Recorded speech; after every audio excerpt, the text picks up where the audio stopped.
We have to sort of point out that neither company has confirmed or said anything publicly about this. So at this point, we're relying upon our own reporting and everybody else's reporting.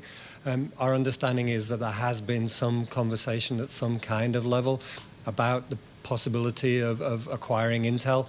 And to sort of flip it back to what you guys were saying, Intel is kind of at a historically sort of vulnerable point in terms of, obviously, its share price, in terms of where its operations are. Its management believe that it's at kind of a low point before a big upswing, that it's had to spend really heavily. Others are less sanguine about this, are more worried about where it is and worried that perhaps it would be better off in other hands. Yeah, it's kind of fascinating to figure out what's the right way forward. As you have reported on so well, Ian, that this has been long in coming when it comes to Intel. Liana, I want to bring you back into this. There's the Apollo story that you guys have put out there, a Bloomberg exclusive. What do we know about a possible deal where Apollo makes a pretty substantial investment?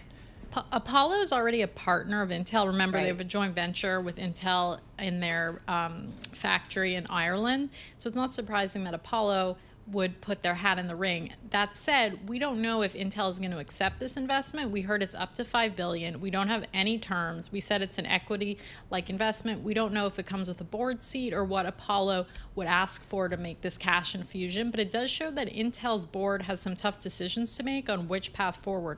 Does it go with Qualcomm? Does it go with Apollo? Could it go with Apollo and then still, go with Qualcomm?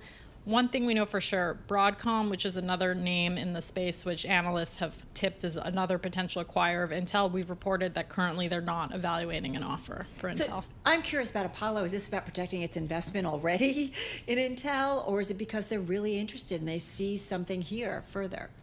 Apollo is definitely opportunistic, and they love to get their hands in really complicated situations. They're also turnaround specialists, and they have some experience in semiconductors. Last year, they put in about $900 million into Western Digital, which is another sort of struggling chip maker right now.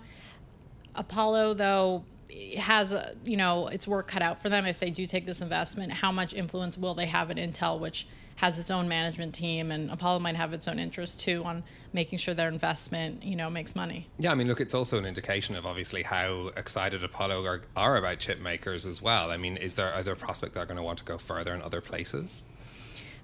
For now, all we know is that they're an investor in Western Digital, and they're an investor and joint venture partner in Intel, and they're looking to do more with Intel. But we should also consider that they're an American investor, and that's something that's really important here. We didn't talk about the U.S. government angle.